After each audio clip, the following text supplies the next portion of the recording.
નમસ્તે, હું સાક્ષી પરમાર. આજે હું તમને દેશભક્તિ વિશે વાત રજૂ કરું છું. ઇન્ડિયા શું આ એક ડિક્શનરીનો શબ્દ માત્ર છે અને વર્લ્ડ મેપમાં દોરેલો એક ખાલી ત્રિકોણાકાર ખાલી ભૂમિનો ટુકડો છે? જો એવું હોત તો ઇન્ડિયા, ભારત, હિન્દુસ્તાન આ સાંભળતાની સાથે જ આપણી છાતી ગર્વથી કેમ ફૂલાઈ જાય? અચાનક જ આપણે આપણી જાતને સ્પેશિયલ કેમ ફીલ કરવા માંડી કે આ ત્રિકોણાકાર આ ભૂમિના ટુકડા ઉપર અમે જ જન્મ લીધો છે અને અમારા પાસપોર્ટનો રંગ લીલો છે. ભારતીય હોવું અને ભારતીયતા આ કંઈક બહુ ઊંડી વાત છે અને આ જેટલી સિમ્પલ નથી જેટલું ડિક્શનરીમાં અને વર્લ્ડ મેપમાં દેખાય છે. અને આજે મોકો છે કે આપણે આ વાત ઉપર વાત કરીએ અને ભારતની ગહેરાઈમાં એક ડૂબકી લગાવીએ. ઇન્ડિયાની ગ્લોરી ઇન્ડિયન નેશમાં છે, ભારતીયતામાં છે અને ભારતીયતા એ ખાલી કોઈ નેશનાલિટી નથી. ભારતીયતા એક ભરીપૂરી શાશ્વત વિચારધારા છે. રામનું સબરીના એઠા બોર ખાવું અને ઉચ્ચ નીચની દિવાલો તોડી નાખવી એ ભારતીયતા છે. વિવાહની પહેલા માં બનવા વાળી કુંતીને શાસ્ત્રોએ પંચકન્યાઓમાં એટલે કે દુનિયામાં સૌથી પવિત્ર સ્ત્રીઓમાં સ્થાન આપ્યું. મહિલાઓનું આ સન્માન એ ભારતીયતા છે.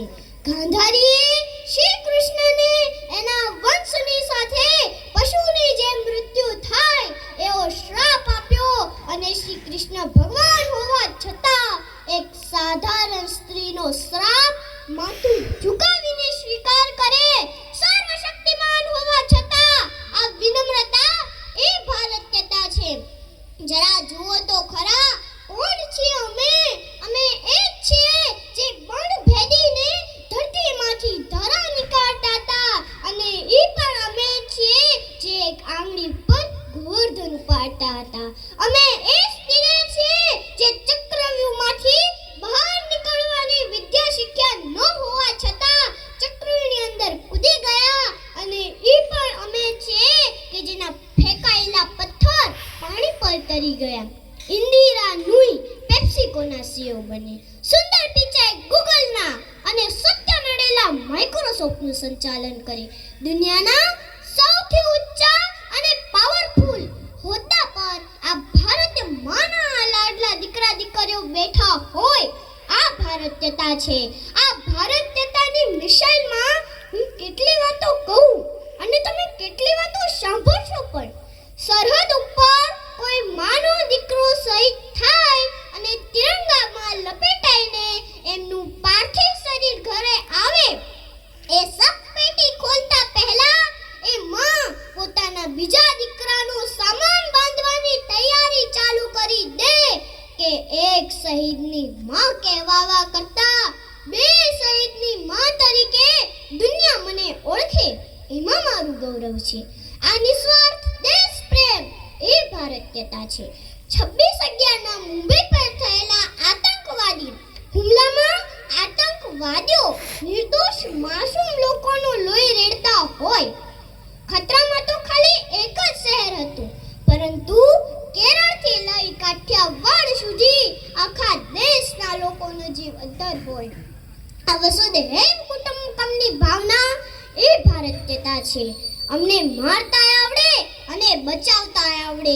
દુશ્મનો માટે અમે મિસાઇલોને ટેન્કો બનાવ્યા તો જ્યારે આખી દુનિયા મહામારીમાંથી પસાર થતી હતી ત્યારે આખી દુનિયાને વેક્સિન પણ અમે જ આપી છે. આ ભારતના હનુમાન ખાલી ત્રેતા યુગમાં સંજીવની બુટ્ટી લઈ આવી અને લક્ષ્મણની રક્ષા કરે એવું થોડી છે.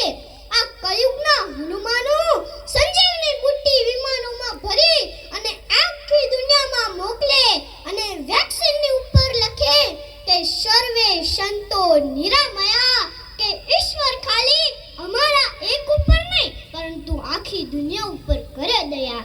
દુનિયામાં સૌથી પહેલા કોઈ પુસ્તક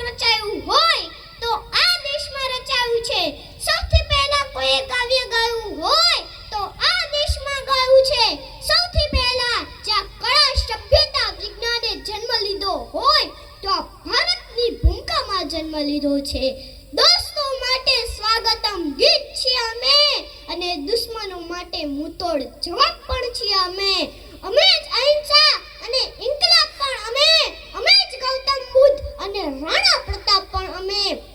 જો અમારી નમ્રતાને નબળાઈ સમજી લીધી તો બહુ પછતાશો. વાંસળી વગાડનારી આંગળી સુદર્શન ઉઠાવશે તો તમે ક્યાં જાશો? હમ જાબા